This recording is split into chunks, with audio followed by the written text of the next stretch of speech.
मेरा मतलब रिक्वेस्ट रहेगी आपसे कि यार डेली का डेली करंट अफेयर करना शुरू कर दो, एक हैबिट डालो। बेशक 10-15 मिनट ही करो, बट करो डेली। या न्यूज़पेपर पढ़ो, ठीक है, अगर न्यूज़पेपर पढ़ते हो तो भी अच्छा है, ठीक है, डेली का डेली करो मतलब। आज हम डिस्कस करेंगे 6 जनवरी से रिलेटेड कुछ एक इंपॉर्टेंट करंट अफेयर। सबसे पहला क्वेश्चन है हमारा, 4 जनवरी 2022 को प्रधानमंत्री नरेंद्र मोदी जी ने महाराजा वीर विक्रम हवाई अड्डे के नए एकीकृत टर्मिनल भवन का उद्घाटन किया है। तो ये वीर विक्रम हवाई अड्डा है कहाँ पे?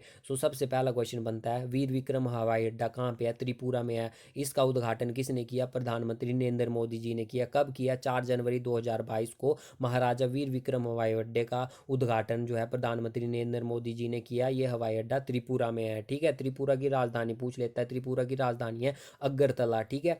नेक्स्ट है प्रोजेक्ट थंडर। प्रोजेक्ट थंडर जो है वो भी त्रिपुरा राज्य से संबंधित है, और इस प्रोजेक्ट का बेसिकली पर्पस क्या है? इस प्रोजेक्ट का पर्पस है विद्या ज्योति विद्यालय स्थापित करना त्रिपुरा में, ठीक है।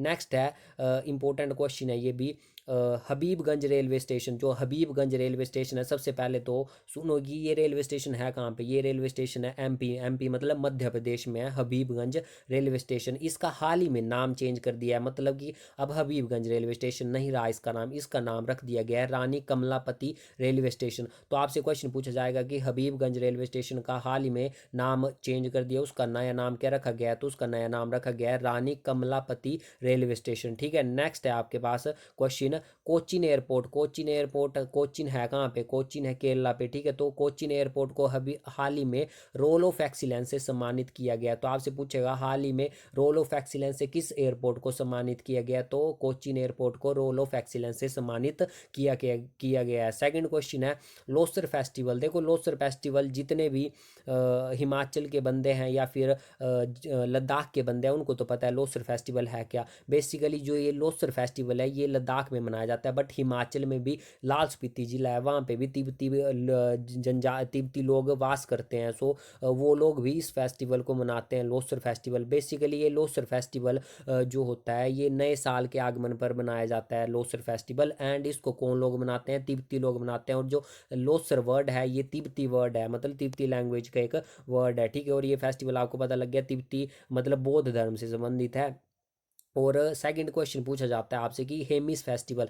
लोसर फेस्टिवल कहाँ पे मनाया जाता है? लद्दाख में। और हेमिस फेस्टिवल भी कहाँ पे मनाया जाता है? लद्दाख में। साथ में आपसे पूछा जाता है कि Hemis national park, Hemis national park कहाँ पे है? तो आप बताएंगे हेमिस नेशनल पार्क भी कहाँ पे है? लद्दाख में है। और हेमिस फेस्टिवल भी कहाँ पे मनाया जाता है? लद्दाख में मनाया जाता है, ठीक है। नेक्स्ट क्वेश्चन बनता है कि लद्दाख का राजकीय पशु कौन सा है? तो लद्दाख का राजकीय पशु है हिम तेंदुआ। अगर आपसे पूछे कि लद्दाख का राजकीय पक्षी कौन है, तो आपने बताना काली गर्दन वाली सारस या क्रेन जो है लद्दाख की राजकीय पक्षी है, ठीक है।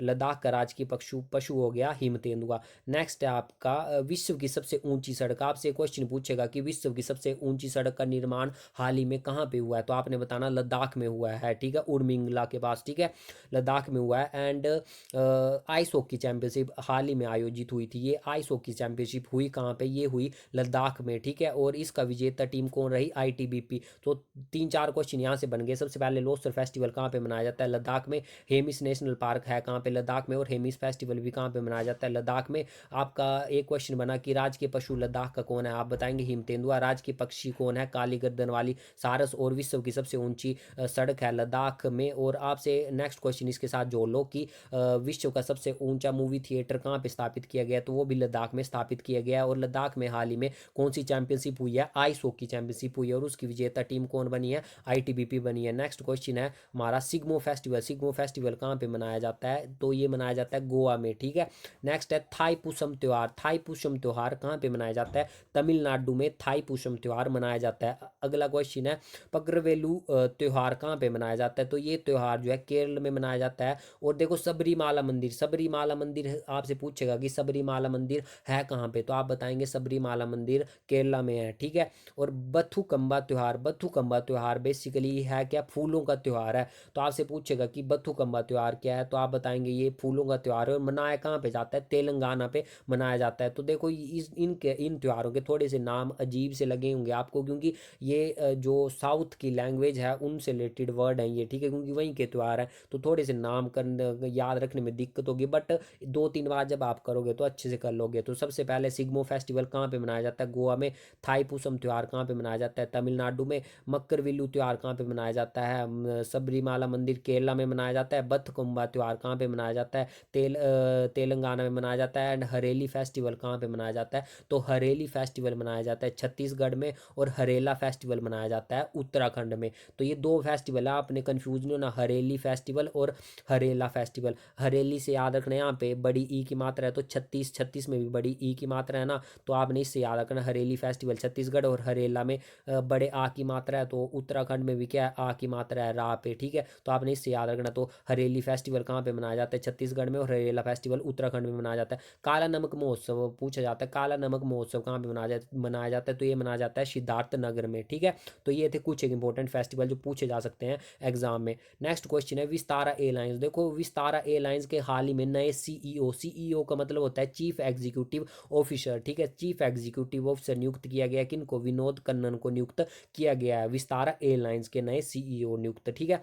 नेक्स्ट है कि विस्तारा एयरलाइन जो है ना, वो पर्टिकुलर किसी एक कंपनी की नहीं है, ये पार्टनरशिप में एयरलाइंस, एयरलाइंस मतलब जो एयरप्लेन है, ठीक है। तो ये जो विस्तारा एयरलाइंस है इनमें दो कंपनी के शेयर हैं, किन किन के, टाटा एयरलाइंस की 50-50% पार्टनरशिप है, और सिंगापुर एयरलाइंस की। तो आपसे सबसे पहला क्वेश्चन पूछेगा कि विस्तारा एयरलाइंस के सीईओ किन्हें नियुक्त किया गया है, विनोद कन्नन। सेकंड आप बताएंगे कि ये जो है संयुक्त रूप से दो कंपनियों की अधिकृत एयरलाइंस है, कौन कौन सी, टाटा एयरलाइंस की 50% पार्टनरशिप है, और सिंगापुर एयरलाइंस की भी क्या है, 50% पार्टनरशिप है। अब नेक्स्ट क्वेश्चन इससे बनता है कि नागरिक उड्डयन मंत्री कौन है हमारे, क्योंकि अभी हमने एयरलाइन से कोई रिलेटेड क्वेश्चन पढ़ा, तो यहीं पे नेक्स्ट क्वेश्चन बन जाता है कि नागरिक उड्डयन मंत्री कौन से हैं। तो आपसे पूछेगा कि नागरिक उड्डयन मंत्री कौन है, तो आप बताएंगे ज्योतिरादित्य सिंधिया जी हमारे क्या हैं, नागरिक उड्डयन मंत्री हैं। और साथ में नेक्स्ट क्वेश्चन बनता है कि नागरिक उड्डयन सुरक्षा समिति के प्रमुख कौन है, तो आप बताएंगे नासिर कमल जो है नागरिक उड्डयन सुरक्षा समिति के प्रमुख हैं। नागरिक उड्डयन मंत्री हैं ज्योतिरादित्य सिंधिया,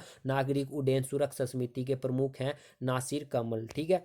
नेक्स्ट क्वेश्चन है दक्षिणी ध्रुव पर पहुंचने वाली पहली भारतवंशीय महिला कौन बन गई है, तो दक्षिण ध्रुव आपको पता है साउथ पोल जिसको हम बोलते हैं, ठीक है, साउथ पोल पर पहुंचने वाली जो भारतवंश की पहली महिला बन चुकी हैं हरप्रीत चंडी, और ये इन्होंने अकेले वहां पे पहुंची हैं, मतलब किसी के साथ नहीं गई थी, अकेले दक्षिण ध्रुव पर पहुंची हैं ये भारतवंश की महिला, क्या नाम है, हरप्रीत चंडी, ठीक है। अब हरप्रीत चंडी जो है बेसिकली है तो भारतवंश की, बट ब्रिटिश सेना से संबंधित हैं, वहाँ पे अपनी सर्विस दे रही हैं, और इनका उपनाम है पोलर प्रीत। तो देखो जैसे मिल्खा सिंह है, मिल्खा सिंह का उपनाम क्या है, फ्लाइंग सिख के नाम से मिल्खा सिंह को जाना जाता है। वैसे ही हरप्रीत चंडी को किस नाम से जाना जाता है, पोलर प्रीत के नाम से जाना जाता है। हरप्रीत नाम में भी हरप्रीत है और उपनाम में भी क्या है, प्रीत है, ठीक है। पोलर प्रीत पूछा जाएगा तो किन्हें बोला जाता है, हरप्रीत चंडी। और हरप्रीत चंडी जो है अब हाल ही में दक्षिण ध्रुव पर पहुंचने वाली भारतवंश की पहली महिला बन चुकी है, ठीक है। नेक्स्ट क्वेश्चन है जोया अग्रवाल। देखो जोया अग्रवाल जो है उत्तरी ध्रुव के ऊपर उड़ान भरने वाली पहली महिला पायलट दल की नेतृत्व करता है, मतलब कि जो नॉर्थ पोल है उसके ऊपर महिला दल ने, महिला पायलट्स ने क्या भरी, उड़ान भरी। तो उस दल का पूरे के पूरे दल का नेतृत्व, ग्रुप का नेतृत्व किसने किया, जोया अग्रवाल ने किया। तो दक्षिण ध्रुव पर पहुंचने वाली पहली भारतवंशीय महिला बन गई हरप्रीत चंडी, और जोया अग्रवाल कौन है, उत्तरी ध्रुव पर महिला पायलट्स दल की नेतृत्व करता, जिन्होंने उत्तरी ध्रुव पर उड़ान भरी थी, उनका नेतृत्व किसने किया था, जोया अग्रवाल ने, ठीक है। Next important, most important question, Harshwanti Bisht, ये नाम आपने सुना होना, इनको क्या बनाया गया है, भारतीय पर्वतारोहण संस्था की अध्यक्ष बनी है, कौन, हर्षवंती बिष्ट बनी है। और ये कहाँ से रहने वाली है, ये बेसिकली उत्तराखंड से रहने वाली है, ठीक है, उत्तराखंड में निवास स्थान है इनका। नेक्स्ट क्वेश्चन है ऋत्विका श्री, ऋत्विका श्री जो है माउंट किलिमंजारो, अगर आपसे पूछता है माउंट किलिमंजारो फतेह करने वाली सबसे युवा महिला कौन बन गई है, तो ये बन गई है ऋत्विका श्री, की, ठीक है। और ये जो माउंट किलिमंजारो चोटी है ये कहाँ पे है, तंजानिया में। जैसे माउंट एवरेस्ट है ना, माउंट एवरेस्ट कहाँ पे है, नेपाल में है, वैसे माउंट किलिमंजारो है, माउंट किलिमंजारो कहाँ पे है, तंजानिया में। और इसको फतेह करने वाली सबसे युवा महिला कौन बन चुकी है, ऋत्विका श्री बन चुकी है, ठीक है। नेक्स्ट है आपका क्वेश्चन, माउंट एवरेस्ट को फतेह करने वाली पहली दिव्यांग महिला, दिव्यांग मतलब हैंडीकैप्ट, तो माउंट एवरेस्ट है नेपाल में और इसको फतेह करने वाली पहली दिव्यांग महिला बन गई है अरुणिमा सिन्हा, ठीक है। तो ये थे कुछ एक इंपॉर्टेंट महिलाएं जिन्होंने क्या किया था, कुछ कोई ना कोई अचीवमेंट जो है अपने लाइफ में की, ठीक है।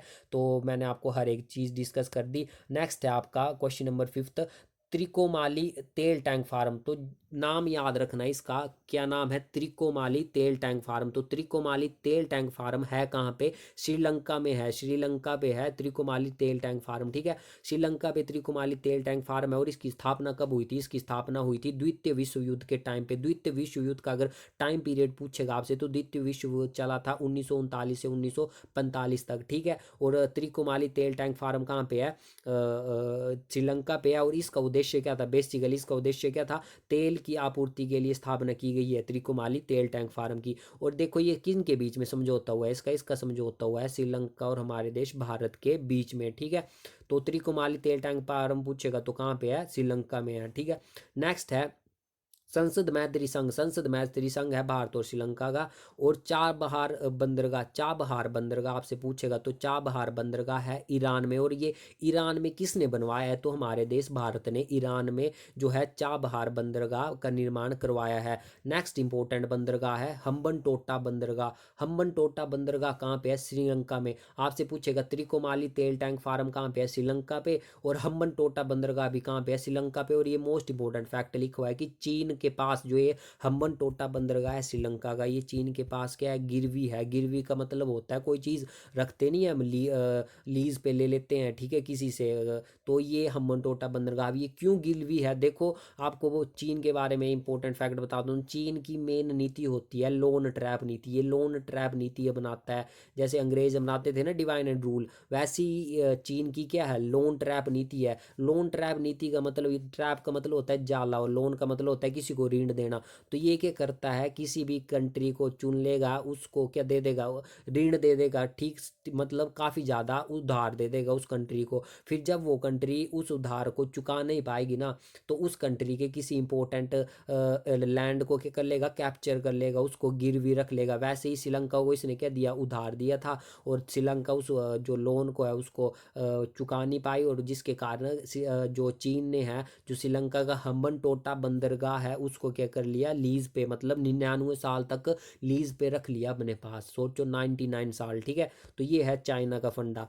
नेक्स्ट है सूर्य किरण। सूर्य किरण क्या है, सूर्य किरण एक युद्ध अभ्यास है। युद्ध अभ्यास का मतलब होता है कि जैसे कंट्री, हमारी कंट्री है भारत, तो ये अलग अलग कंट्री, हमारी कंट्री की जितनी भी सेनाएं हैं वो अलग अलग कंट्री की सेनाओं के साथ क्या करती है, एक्सरसाइज मतलब युद्ध अभ्यास करती है, प्रैक्टिस करती है, ठीक है। तो सूर्य किरण किन किन के सेनाओं के बीच में होने वाला अभ्यास है, तो ये है भारत और नेपाल के बीच में सूर्य किरण।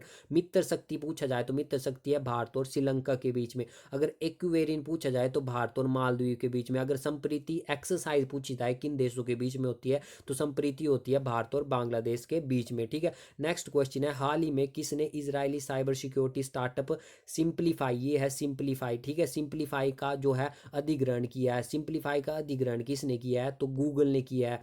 तो सबसे पहला क्वेश्चन बनता है सिंप्लीफाई कहाँ का सिक्योरिटी स्टार्टअप है, तो ये है इजराइलियन, इजराइलियन सिक्योरिटी स्टार्टअप है सिंप्लीफाई, ठीक है। नेक्स्ट है क्वेश्चन की गूगल की पेरेंट कंपनी का नाम क्या है, अल्फाबेट गूगल की पेरेंट कंपनी का नाम है। और सिंप्लीफाई सिक्योरिटी स्टार्टअप का अधिग्रहण मतलब लिया किसने है, ये गूगल ने लिया, क्योंकि अपनी सिक्योरिटी को और बढ़ाने के लिए, स्कैम वगैरह गूगल पे कम करने के लिए गूगल ने किसका अधिग्रहण कर लिया, सिंप्लीफाई का। और ये है क्या, इजरायली साइबर सिक्योरिटी स्टार्टअप है, ठीक है।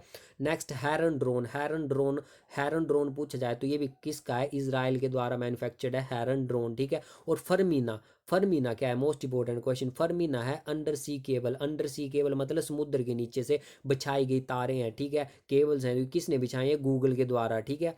नेक्स्ट क्वेश्चन है 3 जनवरी 2022 को किसने national education alliance for technology NEAT, जिसकी NEAT सबसे पहला तो है NEAT की फुल फॉर्म क्या है, तो NEAT की फुल फॉर्म है national educational alliance for technology के तीसरे चरण की शुरुआत किसने की है, धर्मेंद्र प्रधान ने जो है national education alliance for technology के तीसरे चरण की शुरुआत की है। और ये धर्मेंद्र प्रधान प्रेजेंट टाइम में हमारे क्या है, शिक्षा मंत्री हैं, ठीक है। तो आपसे पूछा जाएगा कि केंद्रीय शिक्षा मंत्री कौन है, धर्मेंद्र प्रधान जी हैं, और उन्होंने national educational alliance for technology के तीसरे चरण की क्या की है, शुरुआत की है, ठीक है। ये क्वेश्चन बन सकता है इससे। नेक्स्ट क्वेश्चन है जनवरी 2022 में किसने सार कार्यक्रम शुरू किया, तो है कि सार कार्यक्रम, सबसे पहले तो सार कार्यक्रम है स्मार्ट सिटी मिशन, मतलब स्मार्ट सिटी से रिलेटेड है ये कार्यक्रम। सार की फुल फॉर्म होती है I think smart academia for action and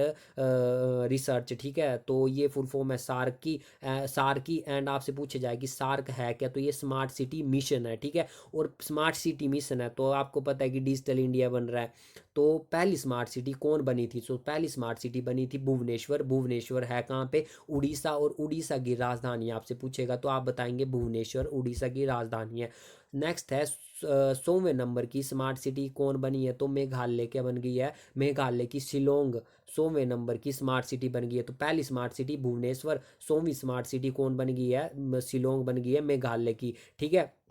Shillong और मेघालय की राजधानी पूछेगा तो क्या मेघालय की राजधानी शिलोंग है, ठीक है। नेक्स्ट है इंपॉर्टेंट फैक्ट, बहुआयामी गरीबी सूचकांक। अब ये बहुआयामी गरीबी सूचकांक है, इसको कौन जारी करता है, पहला क्वेश्चन ये बन सकता है कि बहुआयामी गरीबी सूचकांक को कौन जारी करता है, तो इसको नीति आयोग जारी करता है। नीति आयोग, नीति की फुल फॉर्म होती है national institution for transforming India, ठीक है। और इसका पूछा जाता है कि नीति आयोग के अध्यक्ष कौन होते हैं, तो नीति आयोग के अध्यक्ष प्रधानमंत्री होते हैं। तो प्रधानमंत्री हमारे प्रेजेंट टाइम में कौन है, श्री नरेंद्र मोदी जी। तो नीति आयोग के अध्यक्ष भी कौन होंगे, नरेंद्र मोदी जी ही हमारे प्रेजेंट टाइम में नीति आयोग के अध्यक्ष हैं। और नीति आयोग ने जो बहुगरीबी आयामी सूचकांक है वो कौन जारी करता है, नीति आयोग जारी करता है। और बहुआयामी गरीबी सूचकांक के अकॉर्डिंग सर्वाधिक गरीब राज्य कौन बना है, बिहार बना है। और सबसे कम गरीब राज्य कौन बना है, केरला।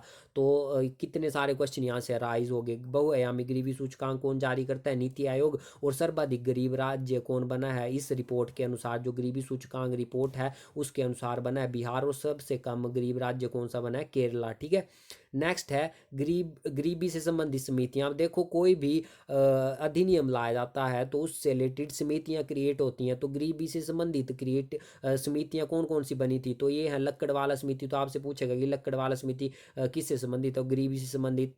वैसे ही सुरेश तेंदुलकर समिति और रंगराजन समिति। तो 3 समितियां कौन कौन सी, लक्कड़वाला समिति, सुरेश तेंदुलकर समिति और रंगराजन समिति। किन से रिलेटेड है, गरीबी से रिलेटेड समितियां हैं, ठीक है। सबसे गरीब राज्य बना है बिहार और सबसे कम गरीब राज्य बना है केरला। और बहुआयामी गरीबी सूचकांक जारी कौन करता है, नीति आयोग जारी करता है, ठीक है। नेक्स्ट क्वेश्चन है मोस्ट इंपोर्टेंट क्वेश्चन, 2021 में पद्मश्री से सम्मानित सिंधु ताई सपकाल का 4 जनवरी 2022 को निधन हो गया है। वे किस क्षेत्र से संबंधित थी, सबसे पहले तो नाम याद रख लो, नाम क्या है, सिंधु ताई सपकाल। सिंधु ताई सपकाल जो थी ये क्या थी, सोशल वर्कर थी, सामाजिक कार्यकर्ता जिनको हम बोलते हैं, ठीक है। इनका हाल ही में निधन हो गया। और इनको किससे अवार्डेड किया गया था, पद्मश्री मिला था इनको, ठीक है। तो किनको मिला था, सिंधु ताई सपकाल जी को। इनका हाल ही में निधन हो गया। और ये क्या थी, सामाजिक कार्यकर्ता थी, सोशल वर्कर थी। और महाराष्ट्र से इनका संबंध था, वहाँ की रहने वाली थी सिंधु ताई सपकाल। और अनाथ बच्चों की माँ, आपसे पूछा जाए कि अनाथ बच्चों की माँ या मदर टेरेसा किसको कहा जाता है, तो सिंधु ताई सपकाल जी को कहा जाता था। आज के टाइम में हार्डली कोई बंदे ऐसे जरूरी काम करते हैं, ठीक है। क्योंकि देखो जो अपने लिए नहीं जीते, ये दूसरे बंदों के लिए जी रहे हैं, ठीक है। अनाथ बच्चों की माँ कहते थे इनको। कितने अनाथ बच्चों का पालन पोषण इन्होंने किया है। इनको पद्मश्री भी इसके लिए दिया गया, सोशल वर्कर के लिए, ठीक है। तो हार्डली बड़े कम हो गए हैं अब तो। मतलब अगर आपको कभी अपॉर्चुनिटी मिलती है, कोई भी छोटा सा भी काम हो, अच्छा कोई भी किसी के जिससे हेल्प हो सके तो उसको जरूर करना चाहिए, ठीक है। नेक्स्ट इंपॉर्टेंट क्वेश्चन है 10th।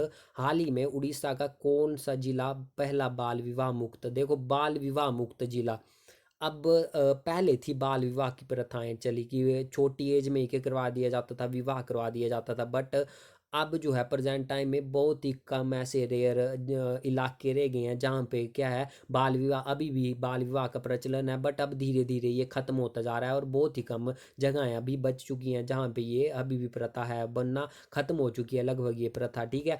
और हाल ही में उड़ीसा का एक जिला भी बाल विवाह मुक्त बन चुका है। कौन सा जिला है अगर आपसे पूछेगा उड़ीसा का, तो गंजाम जिला। गंजाम जिला कहाँ का है? उड़ीसा का जिला है जो हाल ही में बाल विवाह मुक्त जिला घोषित